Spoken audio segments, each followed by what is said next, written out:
আহার নিদ্রা ভয় মৈথুন তো পশুর মধ্যে আছে, সামান্য রূপে আমাদের মধ্যেও আছে, কিন্তু ধর্ম হীনাবি পশুবি সমানা ইহ অধিক।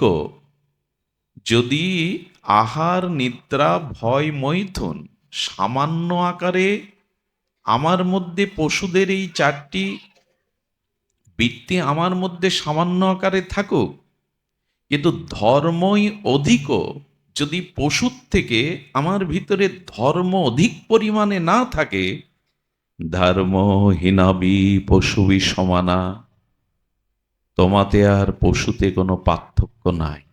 আমার জীবনের প্রতিটি কর্মই যজ্ঞ, প্রতিটি কর্মই পূজা।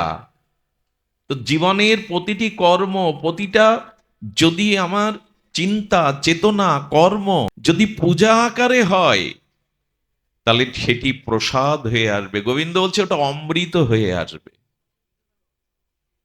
সুধীজন, এই সমর্পিত কর্ম যদি না সমর্পণ করতে পারি, তাহলে আমাদের অস্তিত্ব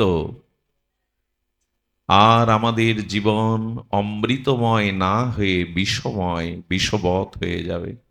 এ প্রসঙ্গে একটু সামান্য আলোচনা।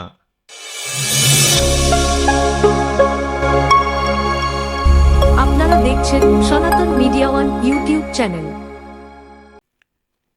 ব্রহ্মার প্রণং ব্রহ্ম হবি ব্রহ্মণ্য ব্রহ্মণ্য হুতম ব্রহ্মৈবস্তেন গন্তব্যং ব্রহ্ম কর্ম সমাধিন।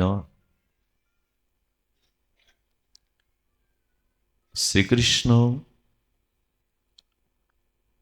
অর্জুনকে সম্মুখে রেখে সমস্ত জগৎবাসীকে বলছেন, তুমি যে কর্ম করো সেই কর্ম ব্রহ্ম সমর্পিত হয়ে করো।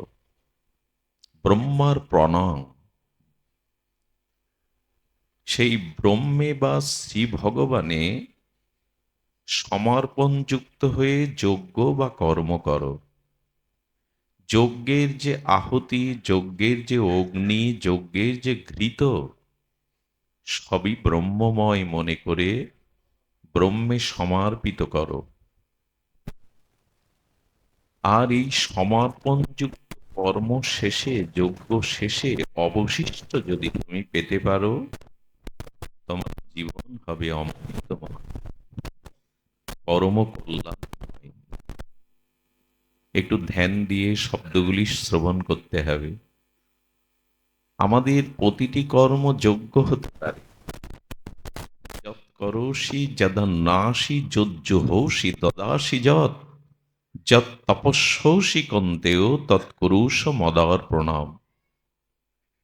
তুমি আহার করো, যজ্ঞ করো, তপস্যা করো, এমনকি যে ক্রিয়াই সম্পন্ন করো, আমাতে সমর্পিত হয়ে করো, সেটি যজ্ঞ হবে, সেটি ব্রহ্মে নিবেদিত হবে, সেটি শ্রী ভগবানে সমর্পিত হবে। আর অর্পণের পর যে অবশিষ্ট অংশ থাকবে, তাকে যদি প্রসাদ করে জীবনে গ্রহণ করতে পারো, তুমি অমৃতের অধিকারী, তুমি কল্যাণের অধিকারী। কিন্তু তা কি আর হয়? আমাদের জীবন, প্রত্যেকের জীবন সমর্পিত নয়। আমরা কর্ম করি বটে, কিন্তু ভগবানে সমর্পিত হয়ে করতে পারিনি। আর কর্ম সমর্পণের পরে তার অবশিষ্ট প্রসাদ রূপে জীবনে গ্রহণ করতে পারিনি।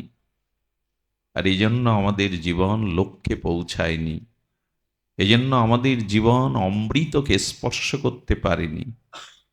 আজ বিষময় জীবন, নিরানন্দময় জীবন, দুঃখ জরাব্যাধিতে ভরা অভিশপ্ত জীবন। খুব ধ্যান দিন। শাস্ত্রে বলছেন অবশিষ্ট, যজ্ঞের অবশিষ্ট পেলে অমৃত পাবে। এখন আমাদের জীবন সমর্পিত নয়। আহার নিদ্রা ভয় মৈথুন সামান্য মেতাৎ পশুনাম নরাপি শাস্ত্র বলছেন আহার নিদ্রা ভয় মৈথুন তো পশুর মধ্যে আছে, সামান্য রূপে আমাদের মধ্যেও আছে, কিন্তু ধর্ম হীনাবি পশুবি সমানা ইহ অধিক। যদি আহার নিদ্রা ভয় মৈথুন সামান্য আকারে আমার মধ্যে, পশুদের এই চারটি বৃত্তি আমার মধ্যে সামান্য আকারে থাকুক, কিন্তু ধর্মই অধিক, যদি পশুর থেকে আমার ভিতরে ধর্ম অধিক পরিমাণে না থাকে, ধর্ম হীনাবি পশুবি সমানা, তোমাতে আর পশুতে কোনো পার্থক্য নাই, তোমাতে আর পশুতে কোনো, এই বাচ্চাগুলো প্রতিবার এখানে সমস্যা করে, ওদের সরিয়ে দিন। ধর্মহীনাবি পশুবি সমানা। ধ্যান দিন, আমার দেহের একটি অংশ শ্রীহস্ত, হাত। এখন হাত যখন আমার শরীর বা দেহের জন্য কর্ম করে, দেহকে সেবার নিমিত্তে হাত কর্ম করে, অন্ন মুষ্টি করে মুখে তুলে দেয়। হাত আমাদের দেহ পুষ্টি, দেহ রক্ষার জন্য সমস্ত কর্ম করে। আর হাত যখন মুষ্টিবদ্ধ করে মুখে অন্ন তুলে দেয়, ব্যঞ্জন তুলে দেয়, তখন স্বতন্ত্রভাবে হাতের অন্ন দেওয়া লাগে না, হাতকে স্বতন্ত্রভাবে সেবা দেওয়া লাগে না। হাত বদনে অন্ন ব্যঞ্জন তুলে দিচ্ছে, তাতে দেহের তুষ্টি পুষ্টি ক্ষুধা নিবৃত্তি হওয়ার সাথে সাথে হাতও এই ইন্দ্রিয়, এই দেহের অংশের অংশ, সেও পুষ্ট হচ্ছে, বলিষ্ঠ হচ্ছে। এখন হাত যদি বলে বসে আমি দেহের জন্য কোনো কর্ম করব না, কাজ করব না, আমি স্বতন্ত্রভাবে থাকবো, দেহ থেকে আমাকে বিচ্ছিন্ন করে দাও। এখন হাত যদি দাবি করে আমি আমার স্বতন্ত্রভাবে আমি জীবনযাপন করব, আমি দেহের জন্য আর সেবা কর্ম করতে পারবো না, আমাকে দেহ হতে অংশী থেকে এই হাত অংশ আলাদা করে দাও। আচ্ছা, দেহ থেকে হাতকে কেটে আলাদা করলে হাতের অস্তিত্ব থাকবে কি? পরিণতি কি হবে? এক টুকরো পচা গলা মাংস হাড়। ঠিক এই কথাটি ভগবান বোঝাতে চাইছেন, যৎ করৌষি যদন্নাসি যজ্জুহৌষি দদাসি যৎ, যৎ তপস্যৌষি কন্তেয় তৎকুরুষ মদার প্রণাম। তুমি যা কিছু করো তা আমাকে অর্পণ করে করো, আমাকে সমর্পণ করে করো। অর্থাৎ হাত অংশ, দেহ অংশী, অংশের কর্তব্য হলো অংশীর সেবা করা, তাহলে অংশ সুস্থ থাকবে।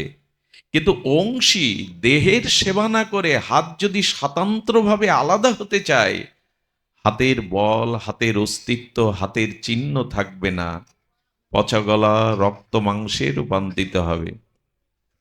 ভগবানও যেন বলতে চাইছেন তুমি আমারই অংশ, তুমি আমাতে কর্ম সমর্পণ করো, আমাকে সেবা করো। তুমি যদি আমার সেবা না করে, আমাতে সমর্পণ না করে স্বতন্ত্রভাবে চলতে চাও, তোমার কোনো অস্তিত্বই থাকবে না, তোমার কোনো অস্তিত্ব টিকবে না। এখন প্রভু অংশী, আমি অংশ, মামই বাংশ জীবলোক জীবভূত, জীব ভগবানের অংশ। সেই অংশ যখন অস্বীকার করে ভগবানকে সেবা করব না, তাকে সেবা করব না, আমি স্বতন্ত্র, আমি আলাদা, তখনই সে অমৃত না পেয়ে বিষ পায়, ধ্বংস হয়, পতন হয়। তাই আমাদের এই জীবনের প্রতিটি কর্ম ভগবানে সমর্পিত হওয়া উচিত। আর যজ্ঞের শেষে যে অবশিষ্ট থাকে, সেই অবশিষ্ট পেলে, অর্থাৎ এই সমস্ত ভগবানকে নিবেদন করে তবে যদি বেঁচে থাকা যায়, তবে ওখান থেকে ভোগ নয় প্রসাদ আসবে। ভগবানে আমরা যা নিবেদন করি, ভগবানে আমরা যা নিবেদন করি, সেটা পরে আমাদের কাছে কি ভোগ হয়ে আসে না প্রসাদ হয়ে আসে? প্রসাদ হয়ে আসে। তেমনি আমার জীবনের প্রতিটি কর্মই যজ্ঞ, প্রতিটি কর্মই পূজা। তো জীবনের প্রতিটি কর্ম, প্রতিটা যদি আমার চিন্তা, চেতনা, কর্ম যদি পূজা আকারে হয়, যদি পূজা আকারে হয়, তাহলে সেটি প্রসাদ হয়ে আসবে। গোবিন্দ বলছে ওটা অমৃত হয়ে আসবে। সুধীজন, এই সমর্পিত কর্ম যদি না সমর্পণ করতে পারি, তাহলে আমাদের অস্তিত্ব আর আমাদের জীবন অমৃতময় না হয়ে বিষময়, বিষবৎ হয়ে যাবে। এ প্রসঙ্গে একটু সামান্য আলোচনা। আহার নিদ্রা ভয় মৈথুন সামান্য মেতাৎ পশুনাম নরনাম। দেখুন, জন্তু জানোয়ার ইতর প্রাণীর মধ্যে যে চারটি স্বভাব আছে, মানুষের মধ্যে সামান্য আকারেও সেটি আছে। লক্ষ্য করুন, আহার পশুদেরও আছে। একটি কুকুর আহার করে, শূকর আহার করে, করুক সে 20টা আহার। আর মানুষ সর্বশ্রেষ্ঠ লেজ্জ পেয়েও আহার করুক, ক্ষুধা বা আহারের সুখ দুইজনের সমান। শূকর 20টা আহার করে তার যে ক্ষুধা নিবৃত্তি করে, সুখ পায়, মানুষ চর্মশেষ্য লেজ্জ পেয়েও এই খাদ্যগুলো গ্রহণ করে তারও ক্ষুধা নিবৃত্তি হয়, তারও খাদ্যের পুষ্টি হয়। আহার পশুদেরও আছে, আমাদেরও আছে। নিদ্রা, বরঞ্চ এই কথাতে পশুরা এগিয়ে। পশুরা খুব তাড়াতাড়ি ঘুমাতে পারে, ওদের ঘুমের বড়ি খেতে হয়। বাংলাদেশের 10% মানুষের ঘুমের বড়ি না খেলে ঘুম হয় না, আর আমেরিকা 25% মানুষ ঘুমের বড়ি খায়। পশুদের লাগে ঘুমের বড়ি, দিব্যি ঘুমায়। আমাদের মেডিসিন দিয়ে ঘুম, যেটা স্বাভাবিক ঘুম মনুষ্যের, সেটা নাই। সুধীবৃন্দ, এই জন্য পশুদের নিদ্রা আমাদের নিদ্রার থেকে সুখকর। এত গভীর নিদ্রা হয় ওদের, ভোরবেলা পাখিগুলো কলকুঞ্জনে ভৈরবীর আগে ডেকে ওঠে, আমাদের ঘুম ভাঙতে চায় না। ওদের ঘুমটা পরিপুষ্টি হয়। ঘুম আমরাও ঘুমাই, হয়তো ওরা কোনো ঠোঁটে করে খড়কুটো এনে বাসার মধ্যে, অথবা শূকরটা কোনো নর্দমার মধ্যে পড়ে ঘুমায়, ঘুমের সুখ একই, বরঞ্চ আমাদের থেকে ওদের সুখ ঘুমের আরো। এখন মানুষের গাঢ় ঘুম হয় না, যাকে সুষুপ্তি বলে। জাগ্রত, স্বপ্ন, সুষুপ্তি। এখন জেগে আছি, যখন ঘুমিয়ে পড়লাম, ঘুম যাদের খুব গাঢ় নয়, নিবিড় নয়, তারা স্বপ্ন দেখতে থাকে। ঘুমের মধ্যে স্বপ্ন দেখতে থাকে। যখন স্বপ্ন দেখবেন, ঘুমটা তখন গাঢ় হয়নি, সুষুপ্তি হয়নি। আর যখন কোনো স্বপ্ন নেই, গাঢ় নিদ্রা, সব ভুলে গেলেন, তাকে বলে সুষুপ্তি। আত্মার সাথে তখন যোগ হয়ে যায়। আর মানুষ যেদিন এই গাঢ় গভীর সুষুপ্তি নিদ্রায় অভিভূত হয়ে যায়, উঠেই প্রশস্তি লাভ করে বলে, অনেক দিন বাদে বড় সুখ পেলাম। স্বপ্নও ছিল না, জাগ্রতও ছিল না, আত্মার সাথে লীন হয়ে গেছিল, কিছুই মনে ছিল না। এই জন্য ওইটা পরমানন্দ সুখ হয়। পশুদের ঘুম আমাদের থেকে আরো বেশি ভালো। আর মৈথুন, মানুষের কাম কামনা দ্বারা বংশ বিস্তার করে, পুত্রকন্যা, ওরা আরো বেশি করে। ওদের ওদের যে কাম সুখ, কামনার সুখ, পশুদের মানুষের থেকে বেশি। আচ্ছা, ভয় আমাদের আছে, আত্মরক্ষার জন্য আমরা ঘর বাঁধি, সেবক রাখি, ব্যাংকে টাকা গচ্ছিত রাখি, সোনাদানা রেখে দিই, ভূত ভবিষ্যতের সঞ্চয় করে রেখে নিজেকে রক্ষার জন্য। পিপিলিকাগুলো খাদ্য সঞ্চয় করে, পশুরা কিছুটা রেখে দেয়, তারাও একটা গুহার মধ্যে নির্ভয় হয়ে থাকতে চেষ্টা করে। তো মানুষের সাথে ওদের পার্থক্য কি? যদি সামান্য আকারে আমার মধ্যেও এই গুণগুলি থাকে, পশুর থেকে বিশেষ কিছু না থাকে, তো আমাতে পশুতে পার্থক্য কি? আহার নিদ্রা ভয় মন্থনাঞ্চ সামান্য মেতাত পশুনাম নরম। ধর্ম অধিক ধর্মহীনা বিপশু সমানা। মানুষের মধ্যে যদি ধর্ম না থাকে, ত্যাগ না থাকে, বৈরাগ্য না থাকে, তবে ত্যাগহীন বৈরাগ্যহীন ভগবত ভজনহীন মানুষ পশুর সমান।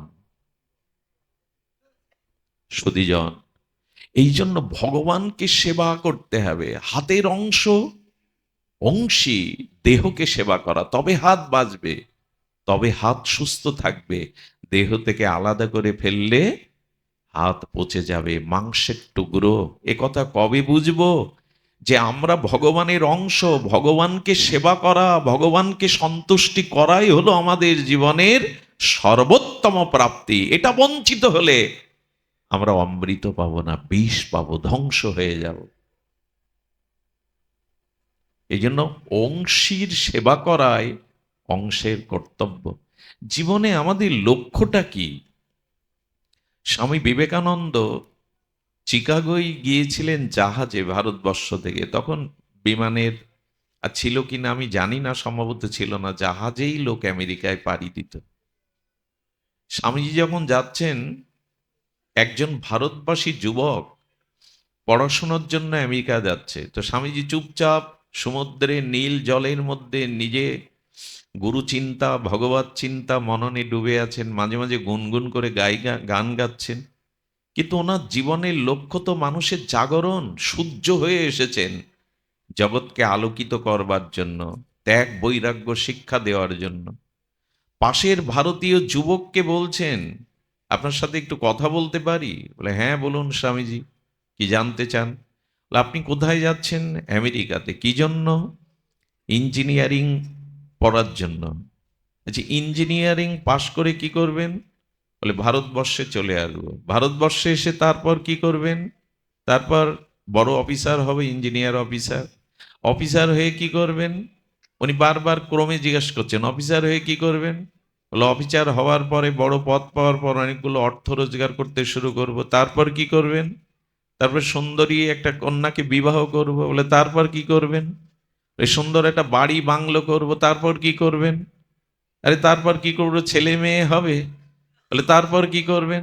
বলে, ওদের বড় করব। তারপর কি করবেন? ওরা বড় করলে আমার কর্ম অবসান নেব, বৃদ্ধ হয়ে যাব। বলে, তারপর কি করবেন? বৃদ্ধ হয়ে গ্রামের বাড়িতে বা কোথাও বাস করবো। বলে, তারপর কি করবেন? বলে, তারপর মরণ ছাড়া আর কি, তারপর মরতে হবে। স্বামীজি বললেন, এছাড়া জীবনের আর কোনো লক্ষ্য নেই তাই? আমাদের কাছে প্রশ্ন করুন, আমরা এই পথের যাত্রী। লেখাপড়া শিখব, চাকরি করব, বড় বাংলো বাড়ি করব, সুন্দরী স্ত্রী হবে, ব্যাংক ব্যালেন্স ধন দৌলত থাকবে, পুত্রকন্যা বড় হবে, আমি বৃদ্ধ হব, অবসরে যাব, মরবো, শ্মশানে পুড়াবে। তারপর এই জন্য ভগবান পাঠিয়েছিলেন। স্বামীজি হুঙ্কার দিলেন, এই জন্য আপনি জগতে এসছেন, সৃষ্টির শ্রেষ্ঠ বিবেক বুদ্ধি প্রদান মানুষ হয়ে, এই আত্মকেন্দ্রিক আত্মসুখের জন্য। আমাদের একটি বিশেষ কাজের জন্য স্রষ্টা ঈশ্বর পাঠিয়েছে। সেই কাজ হলো পরম ঈশ্বরকে লাভ করা, এই জন্ম মৃত্যু চক্র থেকে নিজেকে উদ্ধার করা, জগৎ জীবের কল্যাণ করা। আজ 99% মানুষ এই আত্মকেন্দ্রিক। চাকরি বাকরি, টাকা, অর্থ, বিত্ত, ভোগ বিলাস, একদিন মরলাম, চিতায় পড়লাম, তারপরে কি জানা নেই। এটা জীবন হতে পারে না। এটি এই সর্বোন্নত দেবশ্রেষ্ঠ মানুষের উদ্দেশ্য হতে পারে না। মানুষ অনেক উপরে যেতে পারে জানেন। মশা মাছিগুলো মরে গেলে এদের আত্মা এই যে ভূ জগৎ থেকে উপরে উঠতে পারে না। শূকর কুকুরের আত্মাগুলো মরে গেলে ভূ এই জগতের ঊর্ধ্বে উঠতে পারে না। হাতি ঘোড়া গলে মরে গেলে ভূবতে উঠতে পারে কিছুটা উপরে, কিন্তু মানুষ ভগবানের রাজ্যে ফিরে যেতে পারে, যেখানে জরা মৃত্যু নেই, অনেক উপরে উঠতে পারে। পশুরা মৃত্যুর পরে ওদের আত্মার আমাদের 7টা স্তর আছে। ভূ ভুব সমহ জন তপ সত্য। এই যে 7টি স্তর, ভুব যেমন পৃথিবী লোক, গন্ধর্ব লোক, দেবলোক, পিতৃলোক, ব্রহ্মালোক, এরপরে বৈকুণ্ঠ, বৈকুণ্ঠের পরে বিরজা, বিরজার ওপরে 700 নিত্য গোলক বৃন্দাবনের ভগবান। এরকম স্তর আছে। আমি মরার পরে আমার কর্ম অনুযায়ী সেই স্তরে যাই। আমার কর্ম অনুযায়ী আমি সেই স্তরে যাই। গন্ধর্বলোক আছে, পৃথ্বীলোক আছে, দেবলোক আছে, ব্রহ্মালোক, সত্যলোক আছে। কোন জায়গায় যাব? মানুষের স্থান অনেক উপরে, এটা জন্তু জানোয়ার যেতে পারে না। কারণ তারা ইষ্ট উপাসনা, ভগবত উপাসনা, তাদের কর্ম সমর্পণ করতে পারে না। মানুষের উচিত এই দিকে ধ্যান দেওয়া। এভাবে গতানুগতিক একটা জীবন খেয়ে পরে মরতে আসেনি মানুষ। দেবতাদেরও থেকে উন্নত এই দেবদুর্লভ মনুষ্য জন্ম মানুষ অনেক উপরে যেতে পারে, অনেক উঁচুতে যেতে পারে, কিন্তু সেই লক্ষ্যটা তো স্থির হওয়া উচিত। আমি যে সেবক, আমি যে দাস, জীব নিত্য কৃষ্ণ দাস, এই অভিমান কবে আসবে? আমি ভগবানের দাস, আমি কামের দাস নই, দেহের দাস নই, সংসারের দাস নই, আমি গোবিন্দের নিত্য দাস। এই স্বরূপ পরিচয় ফিরে না এলে বোঝা যাবে না এই মনুষ্য জীবন কত উন্নত। আমি ভগবানের দাস, সংসারের দাস নই। স্ত্রী পুত্র কামনা দেহের দাস হয়ে বসেছি আমি। কিন্তু আমার পরিচয় মহাপ্রভু বললেন জীব নিত্য কৃষ্ণ দাস। গৌড়ীয়গণ, আচার্যগণ বললেন আমি রাধারানীর কিঙ্করী, মঞ্জুরি। আমার স্থান, আমার গতি অনেক উপরে, অনেক উপরে, যা দেবতারাও চিন্তা করতে পারে না।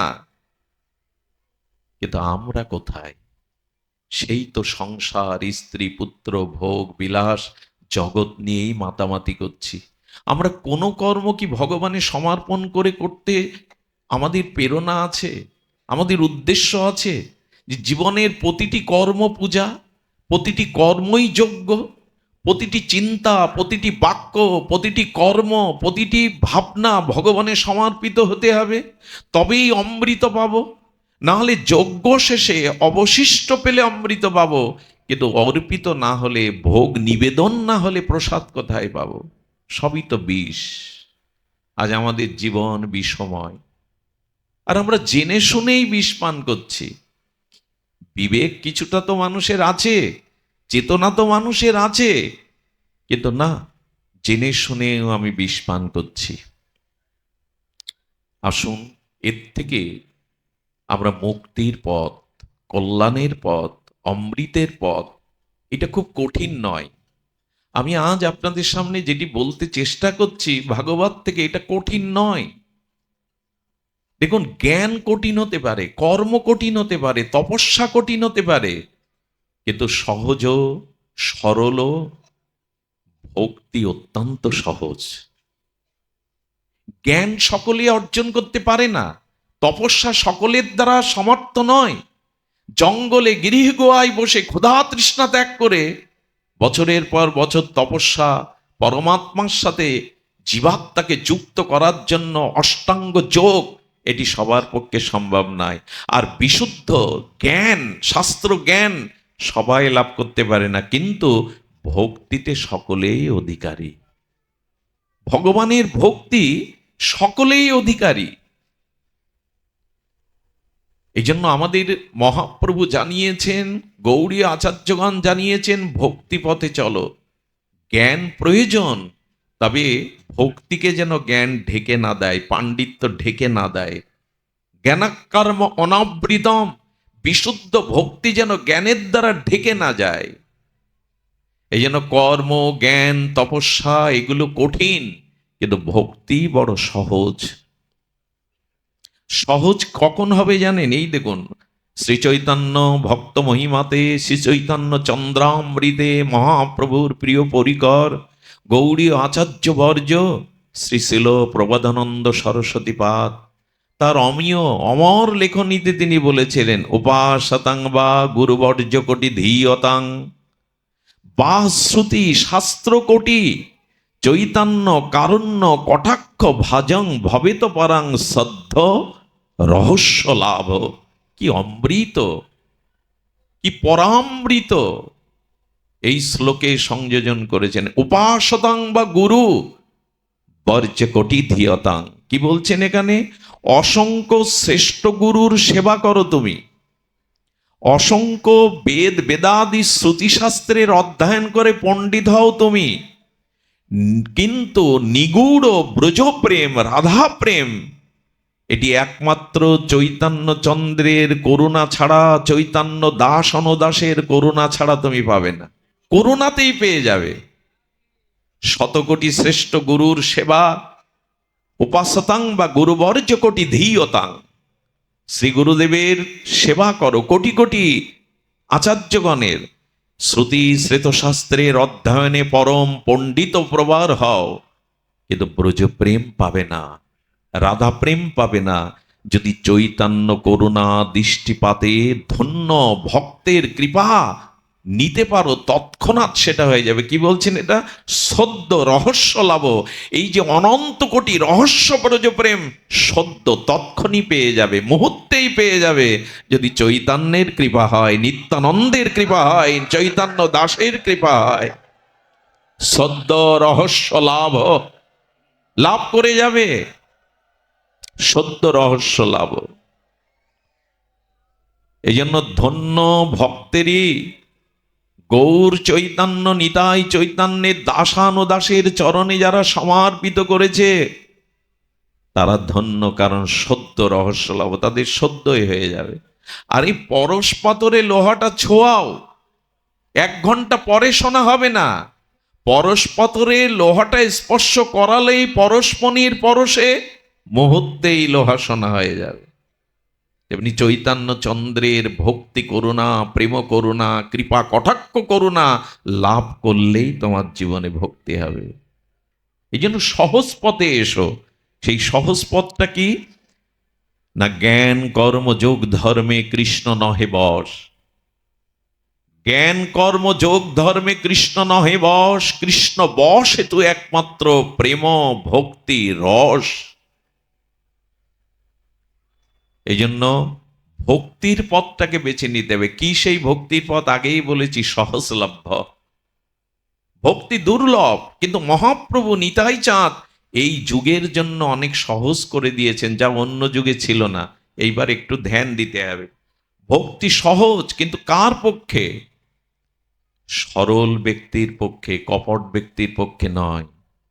ছাড়ো রে মন কপট চাতুরি বদনে বলো। আগে তো কপটতা ত্যাগ করো, চাতুরী বুদ্ধি ছাড়ো, তাহলে ভক্তি সহজ হবে। কপট ব্যক্তি ভগবানের প্রেম ভক্তি পাওয়ার অধিকারী নয়, সরল ব্যক্তিই অধিকারী। শুধু এইটুকু চাই, কপটতা ত্যাগ করো, ভেতরে বাইরে 2 রকম রেখো না। কপট মানে, কপাট বলে ঘরের দরজাকে, ঘরের মধ্যে দিয়ে হাঁক দিয়ে দিলেন, খিল দিয়ে দিলেন, আর কে ঢুকবে? তো যার ভেতরে আর বাইরে 2 রকম, তার কপট মন, সে কপট ব্যক্তি, তার ভেতরে ভগবান প্রেম ভক্তি প্রবেশ করতে পারে না। সরল হও, গাও গাও সবে গৌরাঙ্গের গুণ, সরল করিয়া মন, মনটাকে সরল করে আর গৌরাঙ্গের গুণকীর্তন করো, তাহলেই পেয়ে যাবে। কপটতা, কপটতা মানে ভেতরে এক বাইরে আর এক। এটাই তো এখন আমার রূপ, আমাদের রূপ। প্রায়শ মানুষের ভেতরে এক বাইরে আর এক। এই কপটতার কপট পড়ে গেছে, এই জন্য ভেতরে প্রবেশ করতে পারছে না। হরিকথা তো শুনছি, হরিনাম তো শুনছি, তীর্থে তো যাচ্ছি, একটু অর্ধেক দান ধ্যান তো করে মানুষ, হচ্ছে না কেন? কপটতা রয়ে গেছে, সমর্পণ নাই। আর এই ভক্তি মার্গটা, সমর্পণটা সহজে যত করসি যদদ নাসি যজ্জুহসি দদাসি যত যত তপস্যসি গন্তেও তৎকুরুষ মদার প্রণাম। বলে আমার সুখের জন্য সমস্ত কর্ম সেবা মনোভাব নিয়ে, কর্তৃত্ব অভিমান ফলাকাঙ্ক্ষা ত্যাগ করে আমাতে সমর্পণ করো। আচ্ছা দেখুন, ভক্তি এত সহজ, কিন্তু ওই যে আমি কিন্তু ব্রাকেটে দিয়ে দিলাম, কপটতা থাকলে ভক্তি হবে না, সরল হতে হবে। যেমন শিশু সরল হয়, তাই না? শিশুরা সরল হয়। ভক্তি কেমন দেখুন, শিশু শিশু পিতাকে সামান্য সেবা করলেও পিতা সন্তুষ্ট হয় কিনা? কথাটি ধ্যান দিয়ে শুনুন, শিশু তো সরল, ও সামান্য, এমনকি সেবা করা লাগে না, পিতাকে সেবা করার ভাবনা মুখে উচ্চারণ করলেও পিতার আনন্দ হয়। ছোট শিশু যদি বলে, বাবা তোমার চশমাটা এনে দেব, এতে বাবার আনন্দ হয় কিনা? চশমা নাকি খুব কঠিন কাজ, কিন্তু পুত্র তার পিতাকে সেবার ওই যে পিতা ওখানে ওর সেবার মনোভাবটা দেখছে, চশমা আনার মনোভাব না, ওই যে সেবা করতে তার মন চেয়েছে, বাবা চশমাটা এনে দেবো, বলে না ছোট বাচ্চাটা বাড়িতে, পিতার আনন্দ হয় কিনা? চশমা খুব ভারী জিনিস, দু হাত বাড়ালেই পাওয়া যায়, তো পিতা আনন্দ পাচ্ছে কেন? ওর ভাবনাটা। তেমনি ভগবান বলছে, তুমিও তো আমার পুত্র, সরল প্রাণে যদি বলো প্রভু এই ফুলটা তোমার চরণে দেব, পিতা আনন্দ হয়, পরম পিতা তাহলে কত আনন্দ হবে। আমাদের পিতামাতার করুণা তো প্রদীপের আলো, আর ভগবানের করুণা হলো চন্দ্র সূর্যের আলোর মতো, তিনি তো আরো প্রসন্ন হবে। আচ্ছা, পুত্র পিতাকে বলছে, আগেকার দিনে পিড়েতে বসে মানুষ প্রসাদ পেত, তাই না? পিড়া না কি বলে, কি বলে আপনাদের দেশে? পিড়াই বলুক। তো বাবা আমি পিড়াটা এনে দিই, তুমি বসে এখানে বসে পাও। পিড়াটা তুলতে পারছে না, বল কম তো, শিশু। পিতা দৌড়ে গিয়ে ওর ওই কাজটা নিজে করে, আর কোলে নিয়ে যত্ন করে বলে, হ্যাঁ আমার জন্য আমার খোকা, আমার কন্যা পিড়ে বয়ে আনছে। আনতে পারলো না তবু প্রসন্ন হয়, বাবাই তো তুলে নিল, কিন্তু ওর যে সেবার মনোভাব, এতে তিনি প্রসন্ন হয়ে যান। ভগবান বলছেন, ভক্তিতে বেশি কিছু করতে হবে না, ওরকম সরল প্রাণে আমাকে আনন্দ দানের জন্য একটু সেবা ভাবটা মনে রাখো। ফুল তুলবো, মালা গাঁথবো, একটু গৌর চরণে দেব, রাধারানীর গলে দেব, এইটুকু করতে পারো না, না পারুন, ওই যে ভাবছেন ভগবানকে সুখ দেবেন, সেবা দেবেন, এতেই ভগবান রাজি হয়ে যায়। কিন্তু ইচ্ছাটা জাগে কই? ইচ্ছাটা আমাদের জাগে কই? শাস্ত্র এই জন্য বলছেন, একটি বিধি একটি নিষেধ। ঘুমাবেন না দয়া করে কেউ, অনেক মা ঘুমাচ্ছেন, বাবাদের চোখেও ঘুম। এই ঘুমালে আমার খুব কষ্ট হয়, কারণ আমি ঘুমাই না, তো অন্য কেউ ঘুমাক এটা আমি চাই না। আমার বাড়ি যেতে 4টে, 4:30, 5টা বেজে যায়, ভোর হয়ে যায়, আমি ঘুমাই না, তো আপনি ঘুমাবেন কেন? জেগে থাকুন। সামনে কাউকে ঘুম দেখলে বুকে খুব খুব ভাগবত হারিয়ে ফেলি আমি। এটা ঘুমার জায়গা না, ঘুমাবেন না, অলসতা আনবেন না। এইগুলো একবার অভ্যেস হয়ে গেলে কিন্তু আর, মানুষ অভ্যাসের দাস। এক জায়গায় 15 দিন পাঠ হচ্ছে, তো 5 দিনে একজন পিলারের গায়ে একটু বসতে ভালো লাগে, পিলারের গায়ে বসেছে। 6 দিনের দিন উনি আসাতে দেখে পিলারের গায়ে দখল করে আরেকজন বসে গেছে। তখন উনি বলছেন কি, আপনি একটু সরে যান, এই জায়গাটা আমার, 5 দিন ধরে তো আমি বসছি, এই জায়গাটা একটু সরে যান। ওই যে 5 দিন বসেছে মানে অভ্যাসে ওই জায়গাটা ওর নিজের করে ফেলেছে। মানে একদিন পাটে ঘুমাবেন, প্রতি পাটে ওই বসলেই ওই একই অবস্থা আসবে। মানুষ অভ্যাসের দাস, এটা আমি দেখেছি। যারা পাটে ঘুমায় এরা সব জায়গায় ঘুমায়, এটা আমি দেখেছি ফলো করে। এটা উচিত নয়। নিদ্রা জয় করাও একটা সাধনা। দেখুন, আমাদের বিজয় কৃষ্ণ গোস্বামী ছিলেন, উনি ঘুমাতেন না, নিদ্রা জয়ী মহাপুরুষ। অর্জুনও খুব কম ঘুমাতেন, এই যেন গুড়াকেশ বলে ডাকতেন ভগবান। অর্জুনও নিদ্রা। অর্জুন কেন বীর? দ্রোণাচার্য দিনের বেলায় যে অস্ত্র শিক্ষা দিত, একদিন কৃষ্ণ উঠে দেখে অর্জুন নদীতে গিয়ে ওই ঢেউয়ের তরঙ্গের উপরে বাণ লক্ষ্যবান করে বাণ শিক্ষা করছে, ঢেউয়ের তরঙ্গের উপরে সারা রাত জেগে ওই ওই অনুশীলন করছে। কৃষ্ণ বললেন, অর্জুন তো বিশ্ববিজয়ী হবে যার চেষ্টা আছে। অধ্যবসায় অনুশীলন। দেখুন, আগে বললাম আপনি জঙ্গলে গিয়ে গোয়ায় বসে বছরের পর বছর ক্ষুধা তৃষ্ণা শীত গ্রীষ্ম তপস্যা করতে পারবেন না, কিন্তু ভাগবত আসরে এক নাগাড়ে 3 ঘন্টা মনস্থির করে চোখ খোলা রেখে বসাটার নাম তপস্যা। তপ সহা, তাপ সহাকে বলে তপস্যা। এই যে কষ্টটা সহ্য করা, হরির জন্য, হরি কথার জন্য, সাধু সঙ্গের জন্য, হরি কথামৃতের সঙ্গামৃতের জন্য 3 ঘন্টা দেহের কষ্টটাকে সহ্য করার নামই হলো তপস্যা। তপস্যা মানে ওই মেরুদণ্ড সোজা করে উদ্ধপদে হেডমুন্ডে গিরিগুহায় কলিযুগেও তপস্যা নাই, সবাই পারবে না। 3 ঘন্টা এক জায়গায় নিদ্রা অলসতা ত্যাগ করে এই কষ্ট সহিষ্ণু তাপ সহা, তাপ মানে কষ্ট সহার নাম হলো তপস্যা। আচ্ছা, তপ এর বানানটা উল্লে কি হয়, উল্টালে কি হয়? তপ মানে তপস্যা, ভগবানের হৃদয়। বলে আমাকে হৃদয়ে ধরতে গেলে, বসাতে গেলে তপস্যার পাত্র চাই, তপস্যা ছাড়া আমাকে। আর তপস্যার অর্থ কি করলাম? এই 3 ঘন্টা এখানে কষ্ট স্বীকার করা। এই যে ভগবত কথা শোনার জন্য, সাধু সঙ্গ কথামৃত পালনের জন্য শরীরের কষ্টটা সহনশীল করা। কি বলবো আমাদের। আচ্ছা, আপনি সারাদিন দোকানদারি করে যখন টাকা গোনেন, কষ্ট হয় তো? টাকা গুনতে কষ্ট হয়, কয় লাখ কয় হাজার। বরঞ্চ কেউ যদি আসে, বউ ছেলে মেয়ে, তাদের দিকে পরে কথা বলো, সময় নেই। মালা জপ করতে ঘুম আসবে কেন? এটা অর্জন না, এটা উপার্জন না আপনার? ওই টাকা তো নিয়ে যেতে পারবেন না, নাম জপটা পরকালের সাথে যাবে। কিন্তু মানুষের অনেক জন্ম অভ্যাস না, এলা মালা জপ করতে বললে ঘুম আসে, টাকা জপ করতে বসলে ঘুম আসে। এখন যদি এসি বাসে করে ব্যান্ড বাজাতে বাজাতে, মাইক বাজাতে বাজাতে বরযাত্রী নিয়ে যায় আপনাদের, ঘুমাবেন? এখন ঘুমাচ্ছেন কেন? কষ্ট স্বীকার করার, তাপ সহ্য করার নাম হলো তপস্যা।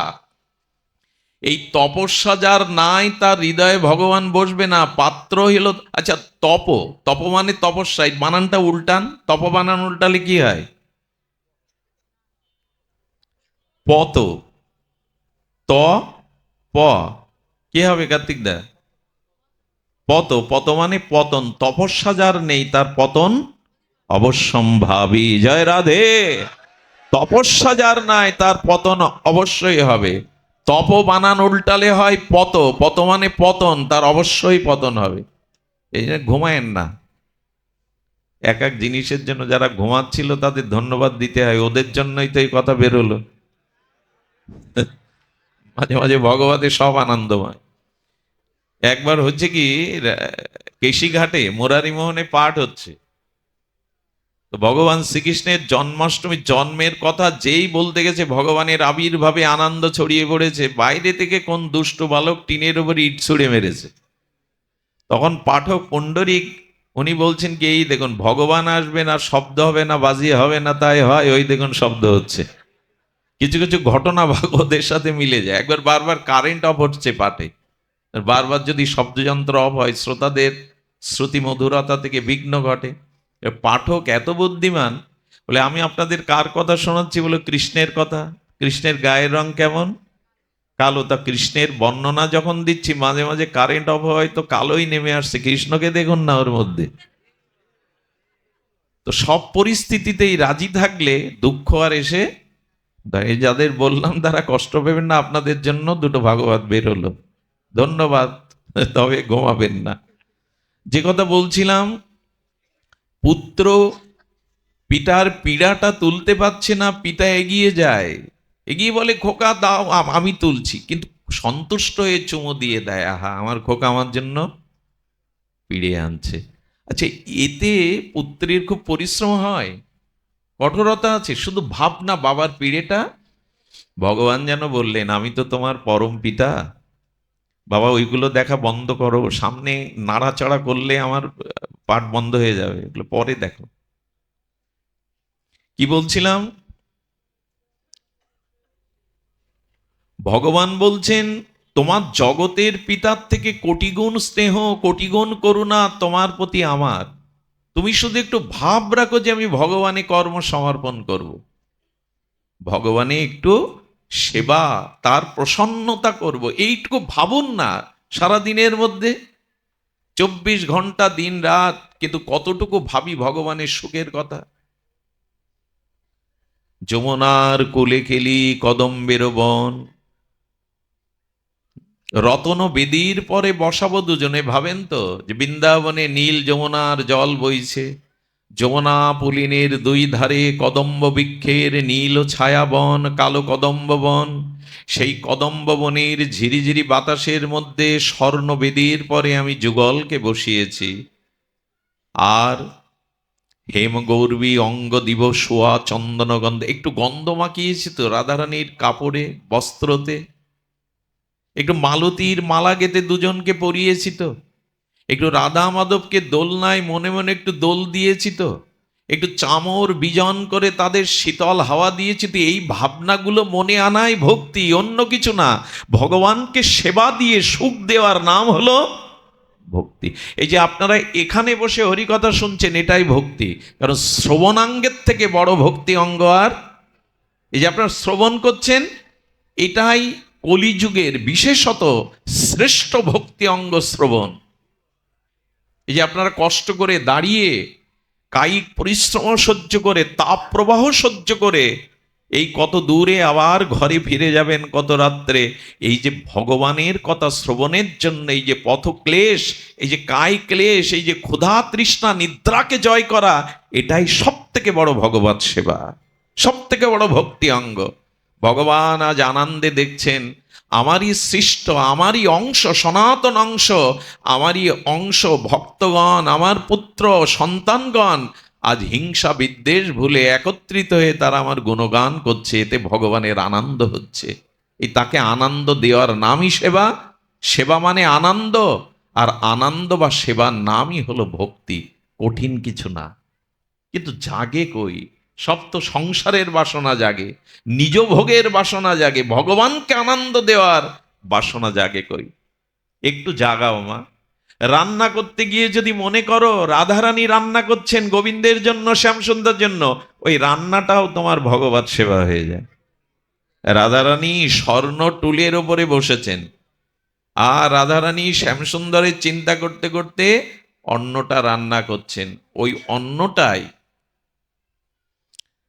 ভজন হয়ে গেল, গোবিন্দের সমর্পণ হয়ে গেল। কিভাবে রাত দেয় জানেন? এই জন্য সবার দ্বারা ভগবানের ভোগ রান্না হয় না। একবার এক মা রান্না করছেন, একজন ভক্ত গিয়ে ওই যে রান্নার একটা গন্ধ ওঠে না, বাতাসে গন্ধ ওঠে, মা আজকে প্রসাদ খুব ভালো লাগবে, কষ্ট পেয়ে ওইটা নামিয়ে আবার রান্না চড়ালেন। বললো, ভগবানের প্রসাদের আগে তুমি তো উচ্ছিষ্ট করে দিলে। এই জন্য ভগবানের ভোগ রান্না সবাই ওখানে এইটো করে দেখবো স্বাদ কেমন হয়েছে, ওই তো আপনিই ভোগ করে দিলেন, আপনিই প্রসাদ করে দিলেন। রাধারানীকে স্মরণ করে গোবিন্দ সেবায় লাগবে ভেবে করলে ওই এমনিই স্বাদ হয়ে যাবে, লবণ চেক করতে হবে না কতটা স্বাদ হয়েছে, এটা উচ্ছিষ্ট হয়ে গেল। ভাবনাটাই ভক্তি। কলিযুগে আপনি ভগবানের সেবার ভাবনা ভাবুন। আরে এক দরিদ্র রাখাল, প্রতিষ্ঠানপুরে বাড়ি, জীব গোস্বামী বলছেন ভক্তি সন্দর্ভে, উনি রাখাল কিন্তু মনে মনে খুব ইচ্ছা আমি একটু ভগবানকে সেবা দেব, কিন্তু সামর্থ্য নাই, গরু রেখে বেড়ায়, যা দু চার টাকা আয় করে তা সংসারে লেগে যায়, কোথায় ভগবান সেবা করব। একদিন গরুগুলো ছেড়ে দিয়ে সময় পেয়েছে, ভাগবতে বসেছে, ভাগবত আচার্য পাঠ করছেন, সেবা মনে মনেও দেওয়া যায়। সামর্থ্য যদি না থাকে, সময় যদি না থাকে, তো মনে মনে বিভিন্ন উপচারে ভগবানের সেবা দেওয়া যায়, এতে ভগবান গ্রহণ করেন। ওই কিশোর আনন্দে উদ্বেলিত হয়ে মনে করছে কেন এতদিন ভাগবত শুনিনি। মনে মনেও তার সেবা হয়, মনোময় সেবা। এ সেবার নাম হলো দ্রব্যময় সেবা না, মনোময় সেবা। আচ্ছা, মনে মনে কুচিন্তা করলে, কামের চিন্তা করলে, পরস্ত্রীর চিন্তা করলে প্রতিক্রিয়া হয় কিনা দেহ মনে? তো কথা বলুন, হয় কিনা? তা কাম বা কুচিন্তা করলে যদি তার প্রভাব মনে শরীরে পড়ে, ভগবানের সেবা চিন্তা মনে মনে করলে প্রভাব পড়বে না? অবশ্যই পড়বে। মনোময় সেবা। ওই স্নান করেছে, তিলক নিয়ে গরুগুলো ছেড়ে দিয়ে বড় বটবৃক্ষের ছায়ে বসে গেছে, মনে মনে ভাবছে একটা মন্দির তৈরি করব। প্রথম ইট এনেছে, এনেছে, বালি সিমেন্ট মিস্ত্রি এনেছে। আরে গোবিন্দের মন্দির করব তো ইট কাঠ মাটি দিয়ে করবো কেন? মণিমুক্তা দিয়ে করব। মণিমুক্তা দিয়ে দোতলা মন্দির, সুন্দর করে কাষ্ঠের সুন্দর সিংহাসন, ওখানে যুগল রাধা মাধব, দুই পাশে নিতাই গৌরকে বসিয়েছে। মনে মনেই সব করছে, মনে মনে ফুল চন্দন দিল, মনে মনে বলছেন কি ভোগ দেব, তো ক্ষীর রান্না করেছে, ক্ষীর বড় ভালোবাসে আমাদের কানাইয়া, বৃন্দাবনের ঠাকুরের মিষ্টি ভালোবাসে, তো ওরা ক্ষীর তৈরি করে দিয়েছে। ক্ষীরটা তৈরি করে ভাপ উঠছে, মনে মনে ভাবছে এটা তো সেবা উপযোগী হয়নি, ঠান্ডা হয়নি, আঙুল দিয়ে মনে মনেই দেখতে গিয়ে বাইরের আঙুল সেক খেয়ে পড়ে গেছে। এটা হয়। উচ্চ বারান্দা থেকে শিশু সন্তান হামাগুড়ি দিত দিত পড়ে গেল, দূর থেকে মা এই দৃশ্য দেখলে ব্যথাটা ওর থেকে মার বুকে বেশি লাগে। ইস, খোকা পড়ে গেল। ওই যে আত্মা, আত্মযত ব্যথাটা ওখানে মার বুকে কিল লেগে যায়। ওই যে সেবাটা মনে মনে যথার্থ ভক্তিতে দিচ্ছিল, ওদিকে বৈকুণ্ঠে নারায়ণ হেসে উঠেছে। লক্ষ্মী দেবী, কমলা দেবী বললেন, প্রভু ভক্তের কোনো লীলা দেখে হাসলেন? বলে, ওই দেখো, মনে মনে মন্দির, মনে মনে বিগ্রহ, মনে মনে অর্চন, মনে মনে ক্ষীর, মনে মনের হাত আঙুল পড়েছে বাইরে। লক্ষ্মী দেবী বলতে, তা কি হয়? মনের ক্ষীরে বাইরের আঙুল পড়ে? বলে, দেখো না তুমি। বলে, দেখবো কি, তাহলে ওকে তুলে আনি। বলে, আমি আর যাব না। ওকে বিমান পাঠালেন। বিমান পাঠিয়ে বললেন, আচ্ছা মৃত্যুর পরে তো কোনো পুণ্যাত্মা, ভগবত আত্মা বৈকুণ্ঠে যায় চতুর্ভুজ ধরে, ওকে সরাসরি বিমানে করে লক্ষ্মী দেবী সেবক নিয়ে গিয়ে বললেন, তোমার আঙুলটা দেখি। বৈকুণ্ঠে যাওয়ার পরে দেখে আঙুল ছেঁকে এসে বলছে, তোমার নারায়ণের সেবার এত বিলাস, তা এক কাজ করো, আর ফিরে যেতে হবে না, এখানে বসে বসেই সাক্ষাৎ সেবা করো তুমি। এটা জীব গোস্বামী বলছেন। এখন মনটাকে তো তার ভাবনাটা দিন। মনে মনেও করতে যদি অলসতা থাকে, তার যাব কোথায়? শোনেন, মনের মধ্যে ভগবানের নাম, রূপ, লীলা, সেবা, এই ভাবনাগুলো ঢোকান, ওই মনে আর কিছু ঢুকবে না। এটাই মনকে শান্ত করার, মনকে সুস্থ করার, মনকে সন্তুষ্টি করার, মনের প্রসন্নতার এটাই একমাত্র মহৌষধি। ভগবানের নাম, রূপ, লীলাকে মনে দিয়ে দিন, ওইখানে আর কিছু বসবে না। কিন্তু এটা তো আমাদের রুচিতে আসতে হবে, অনুভবে আসতে হবে, না হলে হবে না। আমি বলছিলাম ভক্তি সহজ, শুধুমাত্র তাকে একটু সেবার। তবে হ্যাঁ, এখানে দুটো জিনিস বলেছিলাম, কঠিন করে ফেলেছি, সরলতা নাই। এই যেমন বিশ্বাস করে নিল এই রাখাল, সে বিশ্বাস করেই সেবা করলো।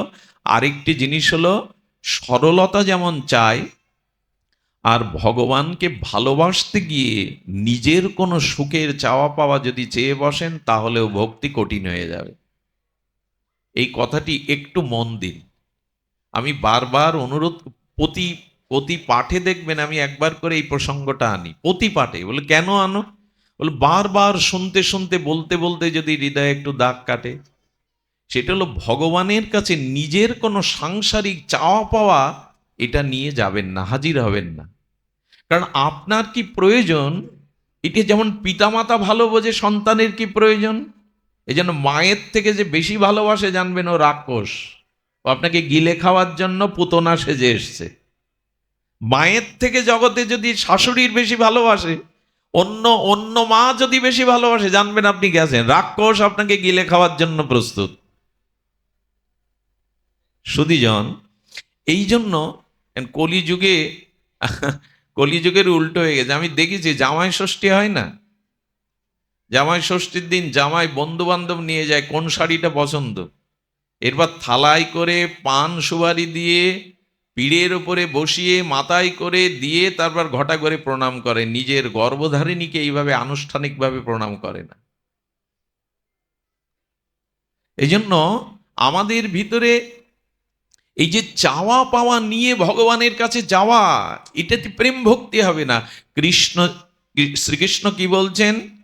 প্রভু কহে আমা ভজে মাগে বিষয় সুখ, চৈতন্য চরিতামৃতের পয়ার। এগুলো হৃদয়ে লিখে নিতে হবে।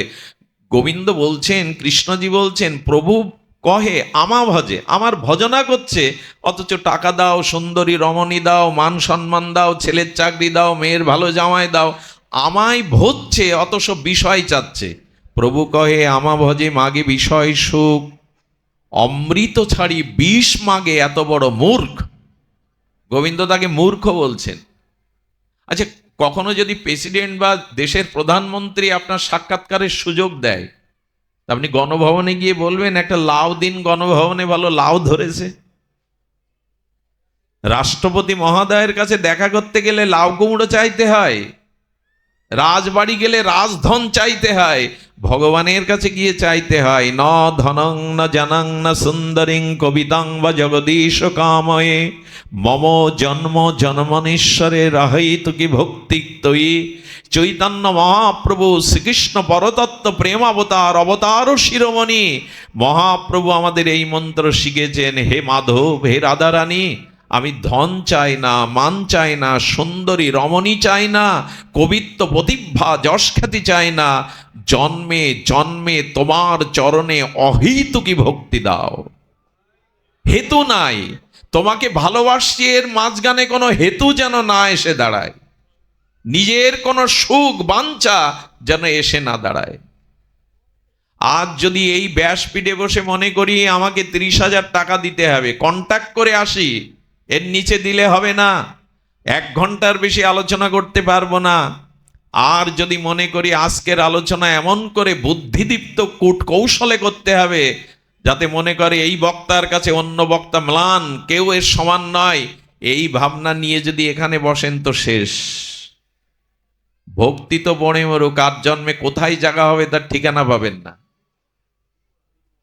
এই জন্য কোনো নিজের বাসনা, স্বার্থ বাসনা নিয়ে ভগবানের কাছে যেতে নেই। ওটা উপাসনা হয় না, ওটা ভজন হয় না, ওটা কামনাই হয়।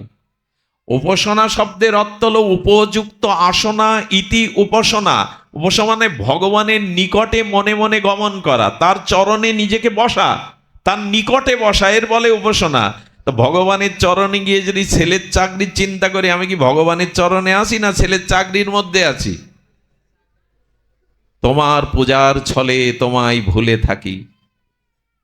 লোক দেখছে আমি ঠাকুর ঘরে পূজা করছি, গোবিন্দ বলছে এরা কপট, এরা ছল চাতুরি করে, যারা মন্দিরে দরজা দিয়ে ভগবানের ধ্যানের ভাবনা ভেবে বিষয় চিন্তা করে মনে মনে, এরা কপট। এই জন্য দয়া করে একটু প্রস্তুতি নিয়ে যান। প্রস্তুতিটাই প্রভু, নিজের কিছু চাই না, তুমি সুখী হও, তুমি আনন্দ পাও, আমাকে তোমার চরণের দাস করে নাও, যাতে তোমাকে সুখ দিতে পারি, সেবা দিতে পারি। এই কথাগুলো বললেই মনে আনন্দ হয়। আর যারা এই ভজন করে, গোবিন্দ তখন বললেন, প্রভু কহে আমা ভজে মাগে বিষয় সুখ, অমৃত ছাড়ি বিষ মাগে এত বড় মোর, আমি বিজ্ঞ তাহে বিষয় বিষ কেন দিব, সচরণামৃত দিয়া বিষয় ভোলাইব। গোবিন্দ বলছেন কামনা বাসনা নিয়ে আসলেও যদি শুদ্ধ হরিকথা, শুদ্ধ সাধুসঙ্গ পাও, তবে ধীরে ধীরে তোমার ওই কামনাকে আমি তাড়িয়ে দিয়ে বিতাড়িত করে ওখানে প্রেম ভক্তি দিয়ে দেব। প্রথম অবস্থায় কামনা বাসনা থাকবে, ও যতই আমি বলি আমাদের প্রথম অবস্থায় নিজের সুখ সুবিধা চাওয়া পাওয়া থাকবে, কিন্তু ধীরে ধীরে ধীরে ধীরে যখন বুঝতে শিখব, তখন ধীরে ধীরে যেন মন থেকে ওটা চলে যায়। তোমার সেবা ছাড়া, তোমার সুখ ছাড়া আমি অন্য কিছু চাই না। এই ভাবনাটার নাম ভক্তি। এটা কঠিন কিছু নয়, কঠিন আমরা করে নিয়েছি নিজ স্বার্থ নিজ ভোগের জন্য। তুমি সুখী হও। গোপীদের রাস ও রজনীতে গোবিন্দ বলছেন, বলো গোপীগণ, ব্রজসুন্দরীগণ বলো তোমরা বর নাও, আমি বড় প্রসন্ন। ব্রজসুন্দরীগণ বলেছিলেন, বর যদি দিতে চাও, চাই না, তবে যদি দিতে চাও তো এই বর দাও, তুমি সুখী হও। আহা, কত ছোট কথা। তুমি বলে এটা তো আমার সুখের চাইলে, বলো তোমার সুখ ছাড়া, তোমার সেবা ছাড়া তো আমাদের স্বাতন্ত্র কোনো চাওয়া নেই। এই হলো গোপী। আরে গোপী রাত্রে যে ঘাসের অগ্র কোমল অংশটা গাভীমা খেয়ে ফেলেছে, আর ঘাসের নিচের অংশটা দেখবেন একটু সুসালো, সুসের মতো, ওইটা রাত্রে গোপী পরিষ্কার করতো কেটে কেটে। কোন পথটাই পরিষ্কার করতো? সারা বৃন্দাবন কি পরিষ্কার করতো না?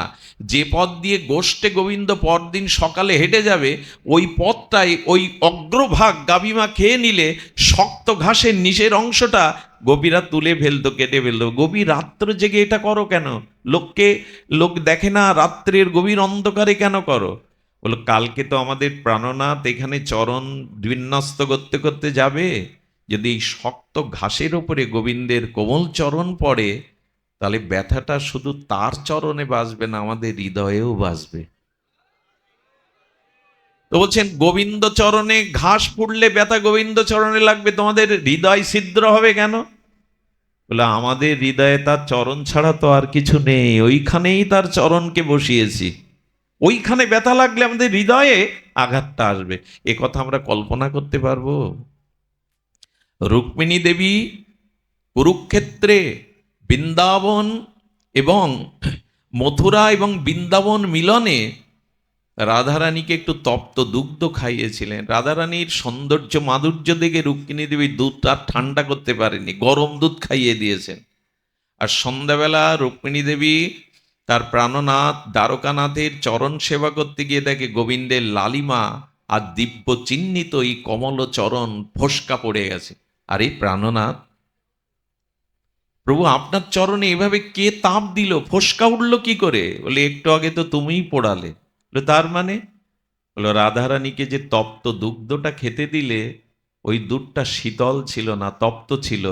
আর ঠাকুরানীর হৃদয়ে আমার চরণ ছাড়া অন্য কিছু নাই, তাই ওই তাপটা আমার চরণ পুড়িয়ে দিয়েছে। এগুলো আমাদের মাথায় ঢুকবে না।